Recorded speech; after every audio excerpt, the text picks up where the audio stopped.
강혜신의 오늘의 미국.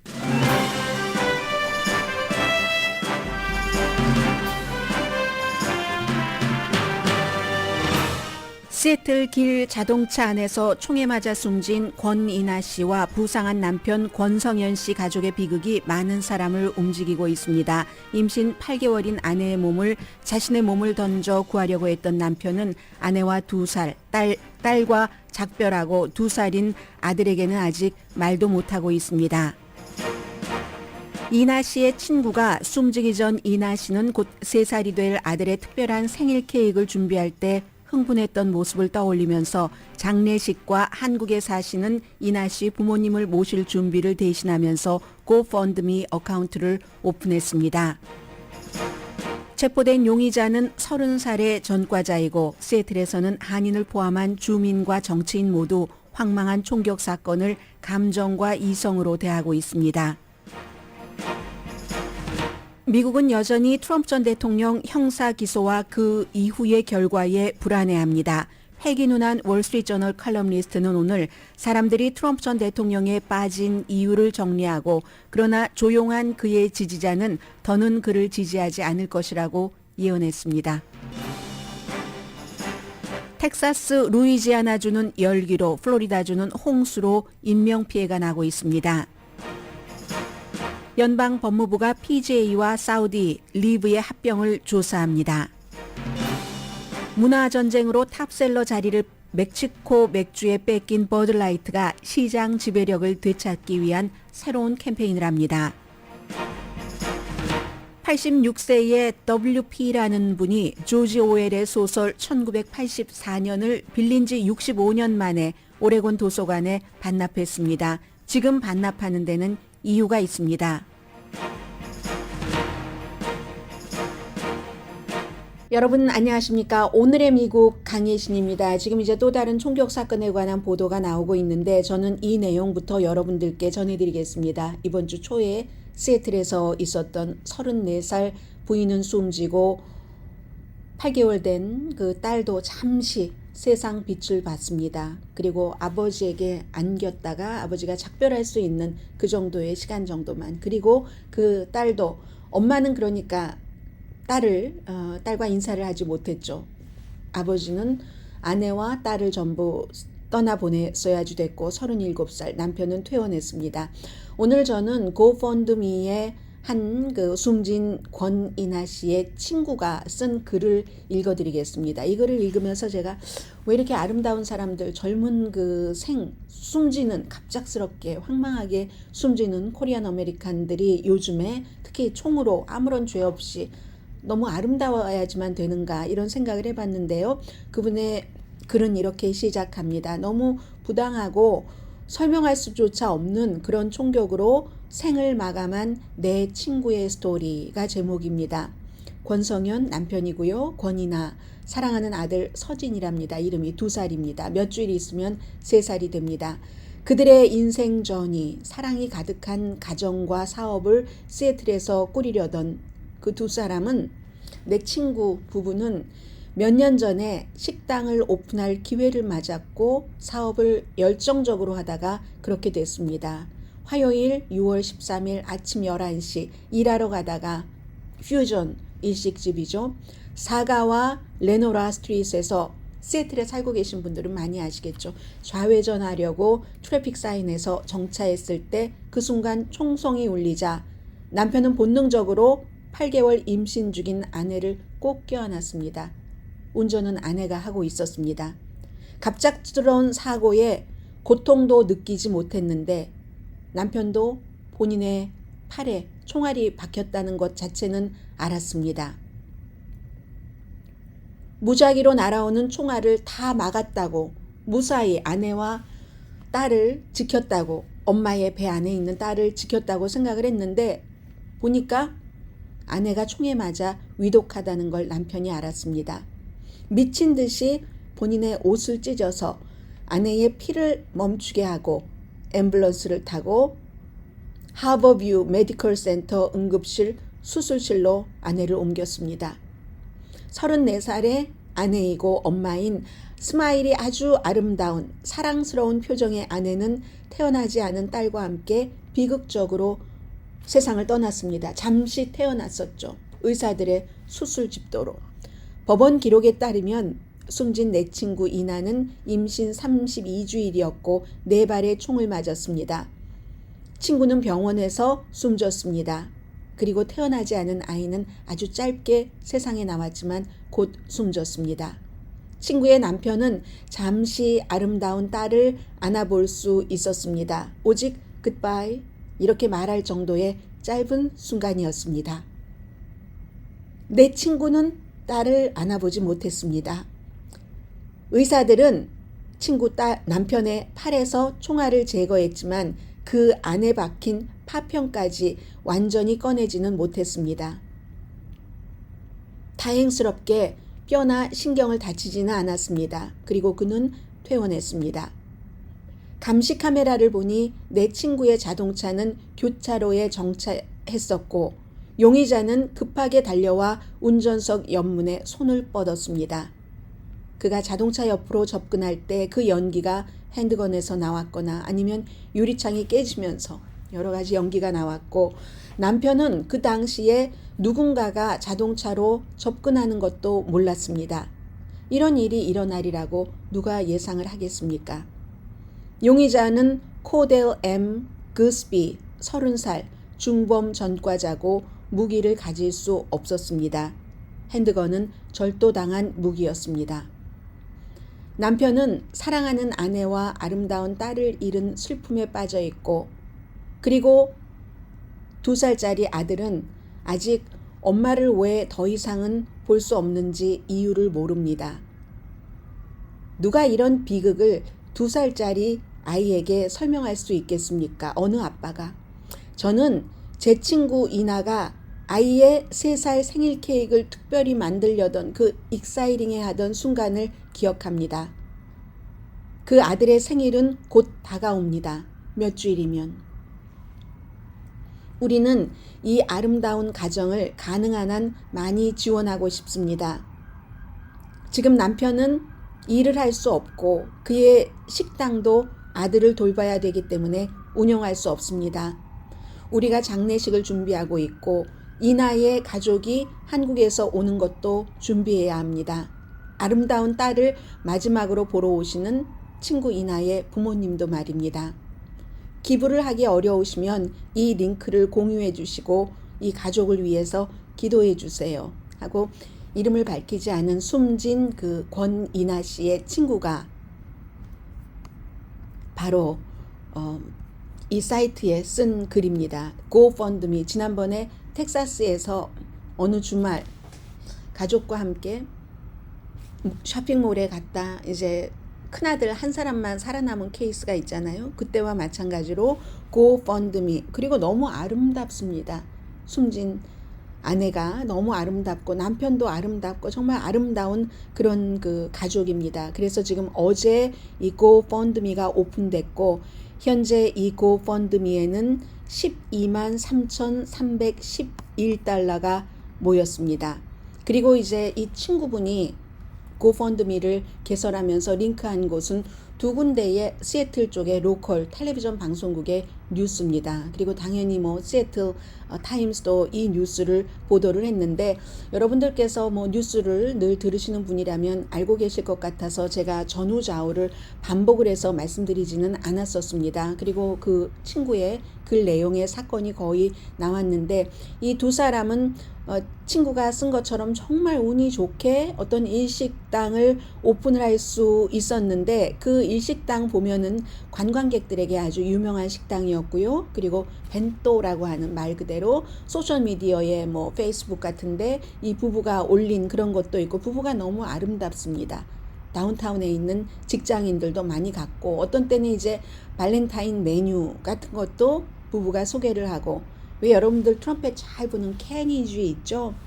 사계절을 불었던 그런 케니지도 2019년도에 이 식당에 와서 사진 찍은 것도 있고요. 결혼을 2015년도에 한 것 같네요. 그리고 식당을 2018년도에 오픈을 했는가 보죠. 해서 아이가 유아가 지금 오빠가 있는 거죠. 숨진 숨진 아기가 딸이니까 지금 있고, 그리고 뭐 어제 보니까 시애틀 타임즈 같은 데 보면 시애틀 시장도 지금 뭐 그분의 심정이 어떻겠습니까? 이 남편과 대화를 하고 상상할 수 없는 고통을 받고 있는, 그리고 이 어린 아들은 엄마 없이 자라야지 되고 해서 시장이 이 아빠 미스터 권께 커뮤니티를 안전하게 하겠다. 늘 정치인이 할 수 있는 얘기잖아요. 거리에서 총기 이런 거 규제하겠다. 법 집행관의 어떤 임무 같은 것, 또 정신적으로도 뭔가가 필요한 사람에게 도움을 주는 총기 폭력 막겠다. 뭐 이런 얘기들 많이 했고요. 역시 그 스몰 비즈니스 오너로 아마 한국분인가요? 아니면 그 차이니스인가요? 타냐 우라는 분도 에이시안 아메리칸 커뮤니티가 혐오 범죄의 타겟이 되고 있는 것의 또 하나의 예다. 나는 이 가족은 모르지만 코리안 아메리칸인 것 같기도 하고요. 인생을 정말로 즐길 그 나이잖아요. 그런데 반대로 이런 비극 속에 갇혀 있는 살아남은 아버지와 어린 아들, 그리고 또 그 식당에 보니까 굉장히 많은 분들이 꽃다발을 놓고 가셨어요. 그 현장에도 그렇고 이분들이 운영하시는 식당이 K자로 시작이 되던데요. 아니 A자이군요. 아브리아라는 그런 그 식당인 것 같은데, 그곳에 많은 사람들이 와서 그 꽃다발을 놓고 가시고, 어떤 분들은 저도 식당에서 일하는 사람입니다. 그 식당은 아니지만 전부 우리는 같은 가족이에요. 내가 시애틀을 사랑하지만 이런 일이 일어나는 그 시애틀이어서는 안 되죠라고 얘기를 했고요. 서은지 그 시애틀 영사도 아마 가족 방문하신 것 같고, 범인은 자동차에 접근을 해서 6개의 9mm 그 탄알이 주변에서 발견이 됐답니다. 당연히 용의자가 목격자에 의해서 체포가 됐고, 경찰이 접근을 했었을 때 손을 들고 I did it 하고 자백을 했습니다. 그리고 뭐 총격 씬 서쪽의 어떤 자동차 아래서 핸드건도 발견이 됐고, 이게 보니까 그 총이 발견된 게 슬라이드 백 포지션이었다고 하니까 아마 그 총알이 나올 수 있는 데까지 다 총을 쏜 것 같습니다. 30살의 살인, 폭행 혐의 등으로 이제 오늘 기소가 됐고, 그래서 이제 고펀드미에 많은 한국분들도 그렇고 이름으로만 봐서는 한국분이 아닌 분들도 기부를 하고 계신데요. 유진복 씨, 삼가 고인의 명복을 빕니다. 이렇게 한글로 써주셨고요. 시아오야운 수, 내가 이 스토리를 앞에 그 친구분이 쓰신 스토리를 읽으면서 숨을 쉴 수가 없다. 남편과 아이를 위해서 기도를 한다고 얘기를 하셨습니다. 릴리 엘스톤 씨, 나도 같은 길을 이렇게 운전을 하신답니다. 그분도. 그래서 운전을 하면서 그 가족의 생각을 멈출 수가 없었다고 얘기를 하고요. 그리고 남편분께 와이프와 딸은 영원히 시애틀 커뮤니티에서는 잊지 않을 겁니다. 그렇게 얘기하고, 참 받아들일 수 없는 일이 일어났다. 많은 분들이 이제 조의를 표하고 있는 거죠. 그리고 이제 한국에서 숨진 그 권이나 씨의 가족들이 지금 오고 계십니다. 근데 아버지가 딸을 잠시나마 안아봤고, 그리고 다른 누구인가가 그 아버지가 놓지 않으려고 하는 그 신생아를 빼앗아 갔겠죠? 이제 좋은 의미로 빼앗아 갔고, 왜 이렇게 죄 없는 사람이 숨질 때는 좀 보기에도 아름다운 인상의 사람들이 숨지는지 참 많은 그 한국 분들이 생각을 할 것 같습니다. 우선 이 가족에 대한 여러 가지 마음들, 그리고 도시가 왜 이렇게 힘들어졌는가 하는 일들.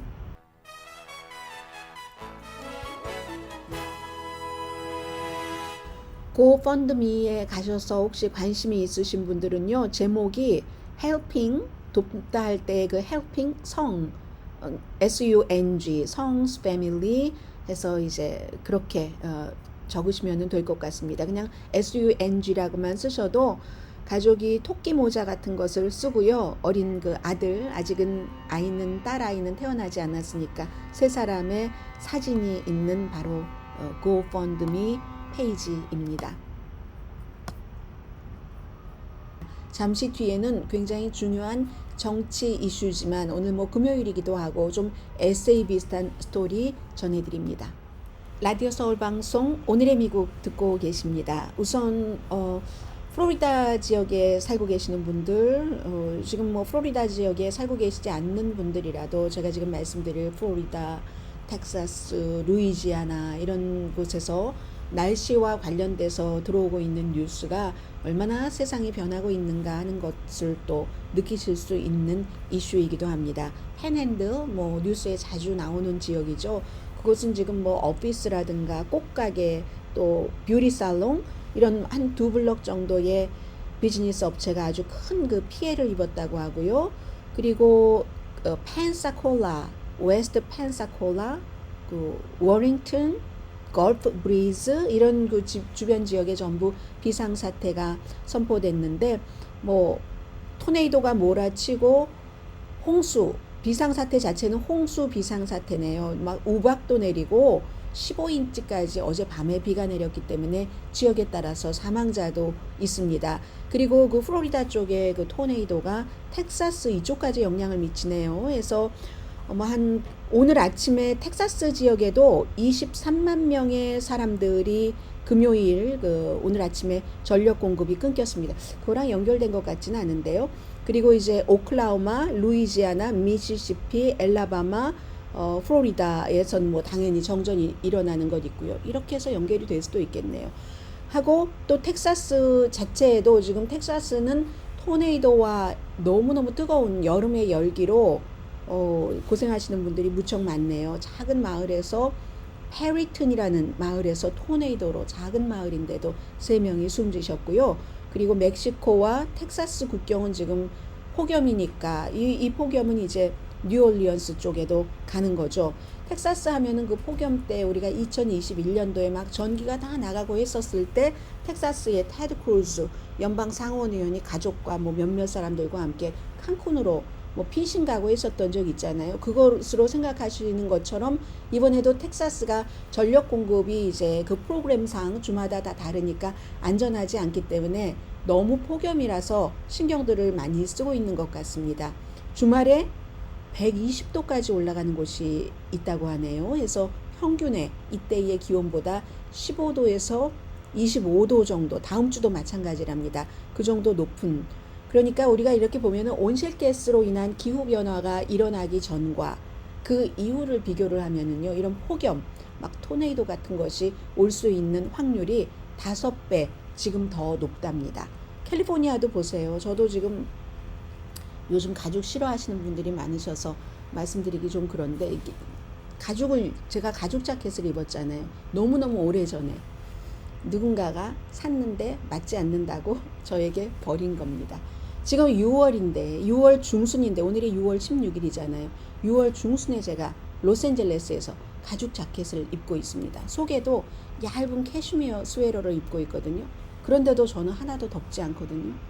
이 정도로 텍사스와 캘리포니아주는 별로 멀지도 않은데 이 정도로 기후변화가 심하다 하는 거예요. 뭔가가 있는 겁니다. 그렇죠? 그리고 오늘 금요일이라서 에세이 비슷한 칼럼을 하나를 소개를 해드리겠습니다.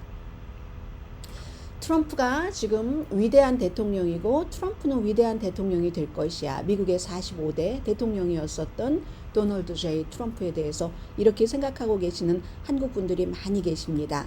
그리고 그렇지만 트럼프 전 대통령이 다시 트럼프 대통령이 되면은 미국은 삼류, 바나나 리퍼블릭이나 아니면 독재 국가가 될 것이야. 이렇게 생각하시는 분들도 많습니다.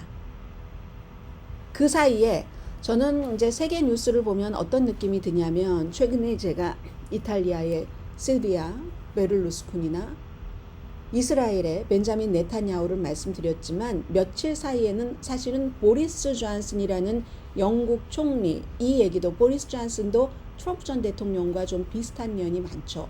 룰을 지키지 않고 마초맨, 터프하고 해서 결국은 사임하고 말았지만, 만약에 보리스 존슨이 모든 것을 잘 지키지 않고 해서 사임하지 않았다면 자신의 당에 의해서 90일 의원 정직 처분을 받았을 겁니다. 이게 이제 트럼프 전 대통령과 비슷한 건데, 이번에 이제 보리스 존슨의 경우는 코비드 19 때 처음에는 다 오픈을 한다고 오픈을 했다가 사람들이 엄청 많이 코비드 19에 걸렸잖아요. 그게 바로 트럼프 전 대통령이 론 디센티스 플로리다 주지사를 비난을 하는 겁니다. 론 디센티스는 또 다른 말을 하고 있지만 플로리다주가 또 론 디센티스나 트럼프 전 대통령을 지지하시는 분들은 거봐라 코비드 때 플로리다가 얼마나 잘했어. 마스크 같은 거 안 쓰고도 얼마나 잘하지 않았습니다. 잘 못했습니다. 그래서 인구 대비 플로리다주가 마스크도 안 쓰고 규제도 다른 주만큼 많이 안 했기 때문에 엄청나게 많이 인구 대비 사망자가 나왔습니다. 그에 비해서 왜 그럼 뉴욕이나 로스앤젤레스 같은 지역은 그렇게 뭐 진보 마스크 쓰라고 하는데 그렇게 뭐 사망자가 많고 인구가 많잖아요. 이건 인구 대비로 봐야지 되는 겁니다. 그리고 더군다나 뉴욕과 로스앤젤레스는 처음에 이제 퍼질 때 중국이냐 유럽이냐 그 같은 지역적인 차이에 따라서 그런 곳에서 오는 사람들이 많은 곳입니다. 그래서 보리스 존슨 영국 총리도 마찬가지였어요. 처음에 뭐 오픈 다 하고 하다가 사람들이 걷잡을 수 없이 코비드에 희생이 되니까 그 다음부터는 문을 닫기 시작했죠. 그리고 본인은 막 파티하고 했잖아요. 개인 파티. 그랬는데 왜 그의 당에서 보리스 존슨을 그가 사임하지 않았다면 벌을 주려고 했는가? 거짓말을 쳤거든요. 거짓말로 코비드 19에 대해서 당에 그렇게 보고를 했기 때문에 거기에 대한 벌입니다. 그런데 미국에서는 트럼프 전 대통령이 여러 가지 거짓말을 많이 해도 미국의 당은 트럼프 전 대통령을 벌하지 않습니다. 연방 상원도 보호하진 않지만 벌하지는 않습니다. 연방 하원은 본인들이 당선돼야지 되는데 트럼프의 힘이 필요하기 때문에 보호를 합니다. 그게 영국의 보수당과 미국의 보수당, 공화당의 차이점입니다. 토리와 리퍼블리칸의 차이점이 바로 그 점입니다. 그리하여 지금도 트럼프 전 대통령을 트럼프야말로 아주 그 기본, 기득권을 싹 갈아치울 만한 인물이야 하면서 지지하시는 분들이 굉장히 많습니다. 제가 지금부터는 패기 누난이라는 월스트리트저널의 칼럼니스트가 쓴 칼럼을 소개를 해드리겠습니다. 이번 기소는 트럼프에게 상처를 줄 것이다. 아무리 충성스러운 트럼프의 지지자들도 국가 안보를 위협했다는 것을 지금 당장은 아니더라도 시간이 가면서 이해하게 될 것이다. 트럼프를 지지했었던 사람들도 애국자이기 때문에 미국의 국가 안보를 위협하게 했다는 걸 알면은 더는 지지할 수 없을 것이다. 이거는 예언과 비슷하게 제가 앞에 헤드라인에서 뉴스인데 예상이라고 쓰지 않고 예언이라고 썼습니다. 왜냐하면 예상이라고 하는 것은 보다 조금 더 객관적인 뭐 데이터나 이런 것을 바탕으로 해서 할 수 있는 것이고 이건 패기 누난의 예언이에요. 이 예언이 맞을지 맞지 않을지 모르지만 앞부분 더 길게 트럼프 전 대통령을 왜 많은 사람들이 좋아하는지에 대한 본인이 컬럼리스트로 아는 사람, 모르는 사람, 취재해서 느낀 점을 먼저 정리를 하고 결론을 내립니다. 8년 전을 생각해 봤답니다. 이번에 칼럼을 쓰기 전에 8년 전부터 트럼프 전 대통령에 대한 칼럼을 쓰기 시작했으니까 패기 누나는 잘 알고 계시는 것처럼 로널드 레이건 전 대통령의 연설문을 썼던 사람이고 트럼프 전 대통령이 나오고 나서 비판하는 연설을 많이 썼기 때문에 엄청나게 많은 이 칼럼의 뒤에는 거의 100% 칼럼니스트를 비난하는 글이 달렸는데 요즘 그렇지 않습니다. 그걸 보면 알 수 있는 거고요. 그래서 8년 전을 본인이 생각을 해봤는데 강력한 경험이더라. 본인이 쓴 칼럼을 봤다는 겁니다. 그때 본인은 트럼프는 안정적이지 않고 결국은 터지고 말 거야. 시간 문제니까. 자제력도 없고 싸움하기 좋아하고 그게 약점이야. 결국 질 거야 했는데 그렇지 않더라는 겁니다. 공화당도 심지어는 무당파 일부 민주당에도 트럼프 전 대통령의 추종자가 생기기 시작했고 지금도 있는데 그래서 이제 본인이 일화이긴 하지만 본인이 아는 사람들을 통해서 왜 트럼프를 좋아하는가 하는 것들을 이제 취재를 하기 시작했다고 얘기를 합니다. 하면 사람들은 이렇게 얘기한대요. 지금도 변함없는 것 같아요. 트럼프는 리얼이야. 진짜야. 빅마우스지. 그런데 그 빅마우스로 진실을 말하는 사람이야. 트럼프는 아무도 무서워하지 않고 정치적으로 사람들 가르치려고 들지도 않고 폴리티컬 코렉션을 얘기를 하는 거예요. 그리고 부자니까 억만장자들에게 휘둘리지 않잖아. 사람들이 생각하고 있는 것을 자유롭게 말해. 또 다른 사람은 그는 전투사야. 사람들은 싸우는 사람, 쌈꾼, 전투사를 원해. 그런데 말이야, 트럼프는 진지하지 않긴 해. 좀 허풍이 심하기도 하고. 그리고 나서 3주일 뒤에 트럼프 지지자와 조지아주에서 만났는데 오랫동안 알았던 사람이라고 얘기를 합니다. 왜 트럼프냐고? 부자니까. 경제를 잘할 것 같아. 그리고 뭔가를 막 움직이잖아. 활력이 있잖아. 출렁이잖아. 그리고 뭐 아들이 이라크 뭐 군 출신인가 하는데 그 아들의 막 열정까지도 움직였다. 이 나라를 다시 훌륭하게 만든다고 믿고 있었다는 겁니다. 트럼프 전 대통령이. 그래서 칼럼니스트 패기 누나니 그런데 한 번도 뭐 선출된 이런 공직자 일을 해보지 않았는데 그게 좀 받아되지 않으세요? 하니까 약간 1.5초쯤 퍼즐을 취하고 나서는 조금 받아됩니다. 그런데 일을 하는 거, 일을 안 하는 것보다 일을 하는 게 중요하죠. 이렇게 얘기를 하시더랍니다. 그래서 이제 패기 누나니 당시에 생각할 때 트럼프라는 사람의 떠오름은 이 트럼프를 지지하는 사람들이 어떤 무엇에 정부의 분노해서가 아니라 정부를 경멸하는구나. 아무것도 안 한다고. 그러니까 경멸하는 것은 분노보다 더 나간 거잖아요. 의사당에 들어있는 남녀 정치인들, 백악관에 있는 사람들, 여러 정부 부처에 있는 사람들, 그 사람들을 경멸을 한다는 겁니다. 그래서 트럼프라는 정력적인 사람이 나와서 대통령으로 모든 것을 다 갈아치울 것을 기대를 했었다는 겁니다. 그래서 트럼프 전 대통령을 지지하는 사람들은 뭐 본인의 패기 누나의 가족 멤버, 오랜 친구를 포함해서 정치와 언론, 기득권층에 있는 사람들이 본인들을 무시한다고 생각을 하는 애국자더라라고 결론을 내립니다.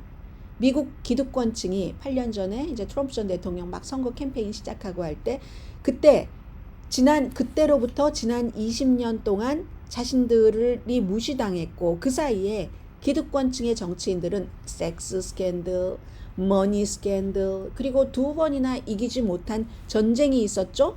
그리고는 경제가 붕괴됐습니다.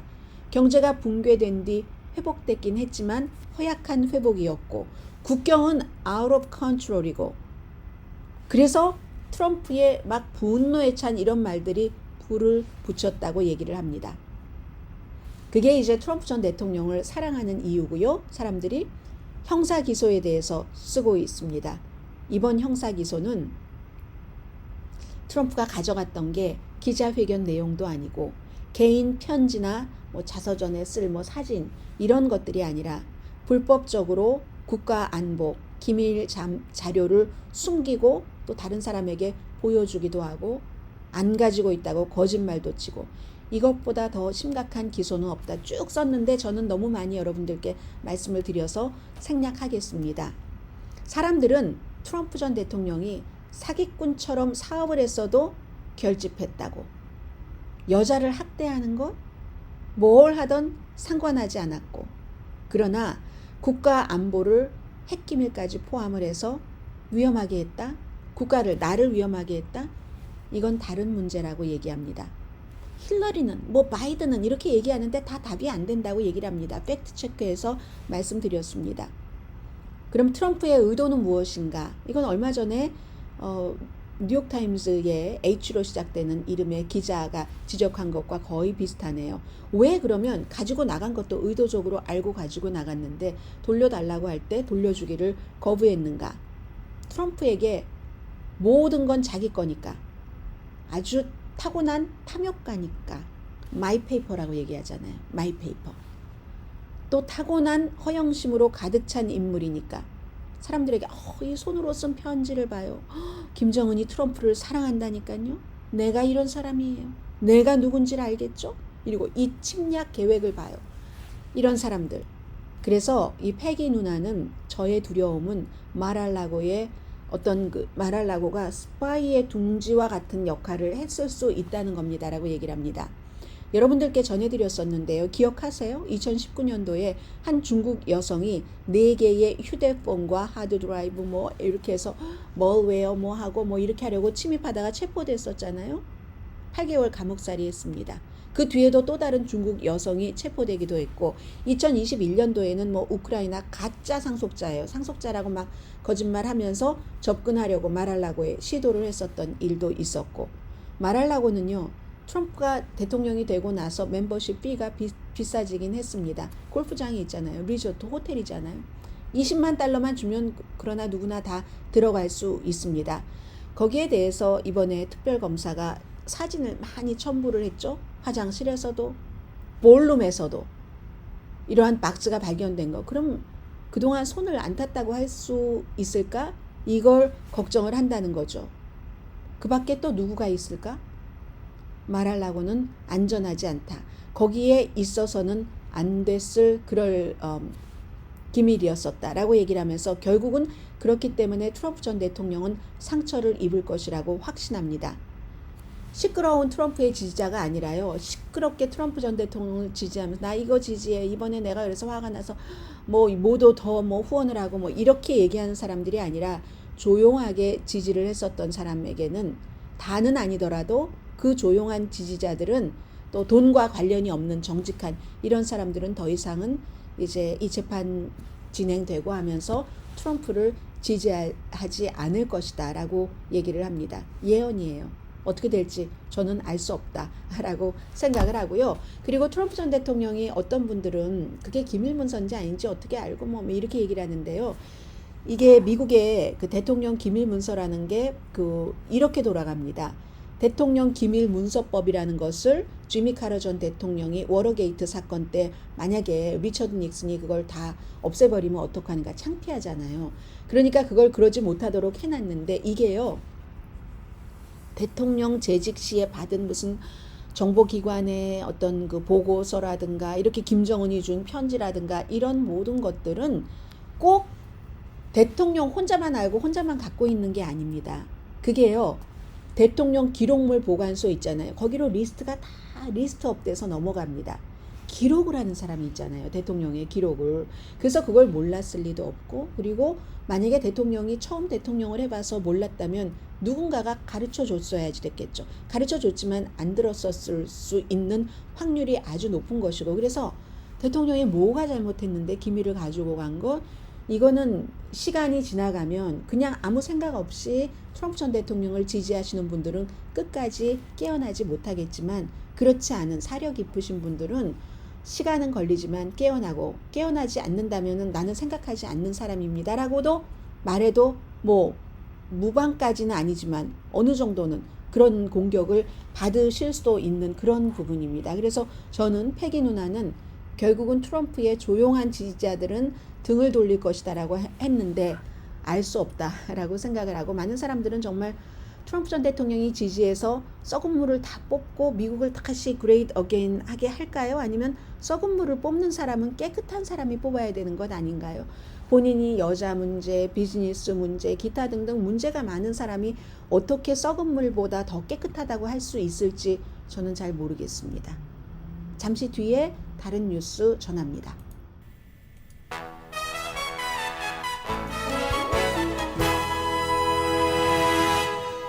라디오 서울방송 오늘의 미국 듣고 계십니다. 데이빗 리 선생님이 트럼프 같은 부도덕한 사람을 지지하는 사람들이 있다는 것이 놀랍습니다 라고 말씀을 하셨는데요.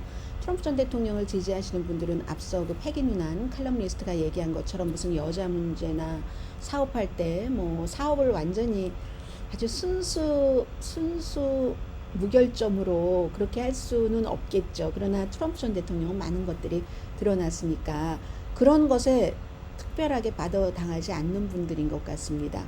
저는 이제는 그렇게 느낍니다. 보통 이제 이것저것 다 기대를 한다 할지라도 그 사람이 너무 도덕성이 무너지면은 이렇게 생각을 하잖아요. 근데 트럼프 전 대통령을 지지하시는 분들은 그게 별로 받아들이지 않는 분들인 것 같다라고 생각을 할 수밖에 없는 거고요. 그 이유는 잘 모르겠어요. 왜 그러는지요. 지금 법무부에서 많은 분들이 합병을 해서 우리 선수들 더 많이 볼 수 있겠네. PGA 선수들과 리비가 합병을 했으니까 뿐만 아니라 이제 유로피언 월드 투어 DP도 함께 DP 맞죠? 함께 합병을 해서 그렇게 생각을 하실 텐데 법무부가 이 합병에 대해서 리뷰를 합니다. 뭐 잘하면 이게 장애물이 될 수도 있고요. 지금까지는 발표는 했지만 우리가 합병합니다 하고 오로지 그 조건 자체가 프레임워크 정도만 만들어 놨고 지금부터 구체적으로 얘기를 합니다 하고 디테일 없이 서로 막 서로가 서로를 소송하고 선수가 또 뭐 PGA 소송하고 뭐 PGA도 뭐 선수 뭐 맞고 하는 이런 것들만 일단 그 해결이 된 거거든요. 그럼 연방 정부는 왜 이걸 조사하지? 반독점법이라는 게 있잖아요. 그래서 이제 이게 장애물이 될 수 있다라고 생각을 하고요.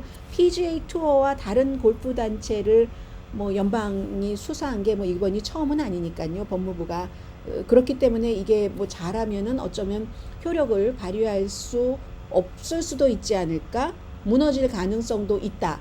뭐 어제까지만 하더라도 전혀 그런 가능성을 못 느꼈다면 그럴 수도 있다는 얘기를 하고 있습니다. 그리고 이제 이 거래에서 뭐가 뭐 어떻게 되는가? 왜냐면 이게 사우디아라비아의 돈이기 때문에 사우디아라비아의 경우는 리브는 돈을 그렇게 많이 투자하고도 주목받는 것에는 실패를 했잖아요. 선수들에게 돈을 많이 줬죠. 그래서 잘하는 선수들이 많이 갔습니다. 그리고 선수에 따라서는 PGA에 있으면 정말 돈을 못 벌고 나도 생활도 해야지 되는데 리브로 가면은 그게 해결된다 하면은 충분히 그 선수 개인의 판단으로는 그게 맞는 판단일 경우가 많은 거의라고 생각이 됩니다. 그런데도 리브는 그렇게 해서 좋은 선수들을 데려가기는 했는데 이게 언론의 집중을 못 받으니까 PGA랑 묶는 게 낫겠다 싶은 거고 여기서 이제 반독점법을 중심으로 해서 무엇이 잘못된 것이 있는가 하는 것을 이제 수사를 한다는 겁니다. 그래서 1990년대에 연방 무역위원회가 반독점 조사 이때 뭐 하려고 하다가 뭐 제대로 못했거나 그랬거든요. 못했어요 그 당시에. 그때는 왜냐하면 PGA도 막강한 힘을 갖고 있죠. 로비력도 갖고 있죠. 해서 그거 하면 안 돼. 조사하면 안 돼. 하는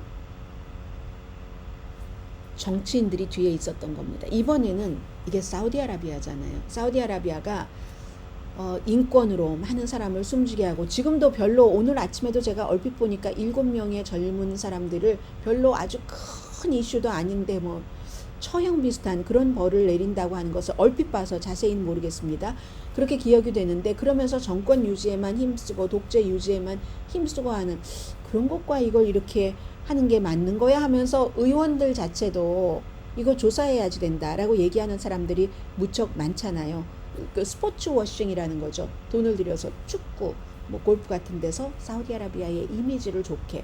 이건 해외에서도 그렇고 국내에서도 젊은이들을 막 스포츠에 열광해서 거기 빠져서 뭐 사력 있게 생각하는 힘 다 잃어버리고 뭐 3S 하는 거죠. 섹스, 스포츠, 그리고 또 하나는 무비인데 왜 S였었죠? 아무튼 스크린이니까, 무비가 스크린이니까 그런 걸 지금 사우디아라비아가 한국이 수십 년 전에 했었던 것을 하는 거잖아요. 그걸 지금까지는 미디어에서는 봐주지 않았는데 딱 그 PGA를 꿰찼고 이게 어떻게 될 것인가 되는 거고요.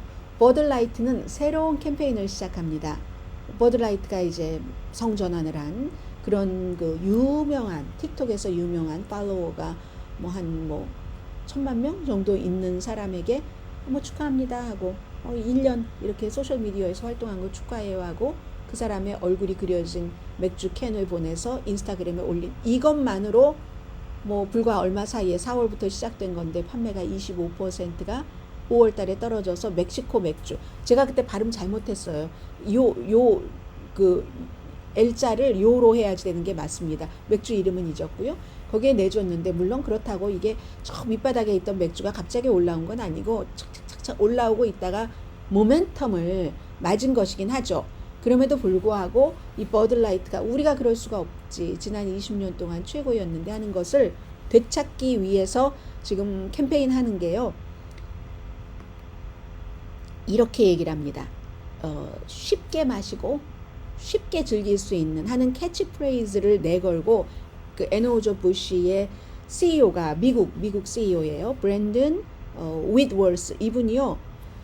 굉장히 강조하는 게 우리 회사의 직원을 보호하고 그 우리 회사와 또 도매업을 하고 있는 회사들이 있잖아요. 그 회사도 직원들을 보호하기 위해서 우리가 돈이 많으니까 재정적인 지원을 하겠다는 것을 또 내놨습니다. 그리고 뿐만 아니라 이 CEO가 전국을 순회한답니다. 이 큰 회사는 장사를 이렇게 하네요. CEO가 전국을 순회하면서 사람들의 소리를 듣는 거예요. 그동안에 이제 이 버들라이트가 공화당과 민주당 정치인들에게 기부한 거 보면은 한 4배 정도 차이가 나거든요. 공화당에 많이 기부를 했습니다. 그런데 이번에 뭐 당연히 이 성전환자에게 어필을 했다는 건 본인들은 캠페인이 아니라고 얘기를 하지만 일종의 캠페인 아니에요? 우리가 공화당에 많이 이렇게 하지만 민주당에서도 뭐를 가져가겠다. 민주당 소유자도 이런 것 아니었을까요? 그런데 어쨌든 그 소리를 들으려고 CEO가 전국 순회를 한답니다. 잠시 뒤에 오늘 금요일 다운 뉴스 하나 준비했습니다.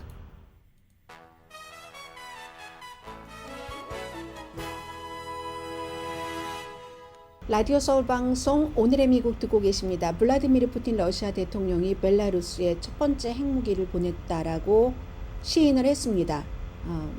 우크라이나의 북쪽에 있고 러시아로서는 서쪽, 벨라루스로서는 동쪽 이렇게 국경을 접하고 있으니까 결국은 전술 그 핵폭탄을 완벽하게 배치하기 위한 그런 첫 스텝을 밟았다. 벨라루스 대통령이 지난번에 얘기한 것과 약간 맞기도 하고 벨라루스 의 대통령이 조금 더 나가서 얘기를 한 것 같기도 하고요. 아무튼 푸틴은 최초의 핵무기를 보냈다 이렇게 얘기를 했고 나머지는 올 여름 말까지 다 그곳에 보내겠다라고 얘기를 합니다. 그러니까 이제 핵 소리가 나오니까 더 신경을 쓸 수밖에 없는 그런 상황이 됐네요. 86살 되신 분이 1958년도에 빌리신 책을 65년 만에 도서관에 돌려주셨습니다. 오늘 맨 앞에 제가 뉴스하면서도 계속 워싱턴 주의 시애틀 부부와 아이들이 생각이 나는데 그 아래 오레곤주의 포틀랜드의 무슨 도서관인가요? 아무튼 어떤 포틀랜드의 도서관에서 빌린 책인데 반환을 하는데 왜 65년이나 지난 뒤에 반환을 했는가? 관련성이 있기 때문에 내가 책을 다시 읽어보니까 이거는 그 도서관에 두고 한 사람이라도 더 많은 사람이 읽어야지 돼 해서 돌려주셨답니다. 86세의 WP라고만 알려주신 그런 분이거든요. 전체주의와 진실에 관한 책이다. 본인이 포틀랜드 스테이트 유니버시티를 졸업한 그 해에 58년도에 빌렸는데 돌려주려고 했는데 어찌어찌해서 돌려주지 못했는데 이제서야 나의 양심을 깨끗하게 정리를 하겠다. 그리고 이제 아무튼 빌린 지 75년이면 75년, 65년이면 65년 떨어지는 그날이 오늘이랍니다. 왜냐하면 이 책이 인터넷과 소셜미디어 이 말만 그 책 속에 집어넣으면 2023년 지금을 그대로 드러낸다고 얘기를 합니다. 1949년도에 출판을 한 책이잖아요. 비판적인 생각도 할 수 없도록 정부가 아무 생각도 할 수 없도록 정말 그야말로 어떠한 전체주의적인 그런 생각만을 하도록 하는 이게 미국의 지금 현실과 똑같다고 얘기를 하십니다. 앞으로 대통령 선거에서 누가 당선되면요.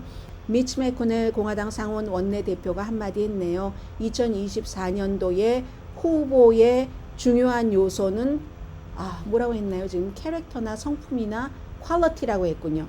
후보의 퀄리티가 중요하다. 강희신이었습니다.